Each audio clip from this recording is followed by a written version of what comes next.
Hi guys, welcome to my channel jobs with Hansika. ఇవాళ నేను Amazon నుంచి ఒక అప్డేట్ షేర్ చేయాలనుకుంటాను. Virtual customer service associate role ఉంది కదా, వీసీఎస్ రోల్.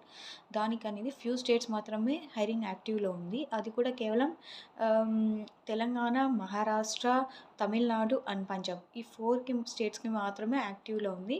అండ్ ఆంధ్రప్రదేశ్కి అయితే ప్రజెంట్ యాక్టివ్లో లేదు. బట్ కానీ మనం ఆంధ్రప్రదేశ్ వాళ్ళు ట్రై చేయాలంటే హైదరాబాద్ రోల్కి మనం ట్రై చేయొచ్చు. వాళ్ళకైతే ఆ రోల్‌కి మనం అప్లై చేసి ఎగ్జామ్ క్లియర్ చేసినామంటే ఇంటర్వ్యూ షెడ్యూల్ చేసి ఏపీ స్టేట్‌కే అనేది హైరింగ్ తీసుకుంటున్నారు ప్రజెంట్. సో, ఆంధ్రప్రదేశ్ వాళ్ళు ఎవరైనా అప్లై చేయాలనుకుంటే వీసీఎస్ రోల్‌కి హైదరాబాద్ లింక్ నుంచి అయితే అప్లై చేసేయండి. ఆ లింక్ కూడా ఈ డిస్క్రిప్షన్‌లో పోస్ట్ చేస్తాను. And VCS exam pattern and దానికి కావాల్సిన ఆన్సర్స్ కూడా నేను ఆల్రెడీ నా ఛానల్‌లో పోస్ట్ చేశాను. చూసి అప్లై చేసేసుకోండి. అండ్ ఇంకొకటేంటంటే ఎస్పీఎస్ రోల్ కూడా హైరింగ్ అనేది చాలా బాగా జరుగుతుంది. అది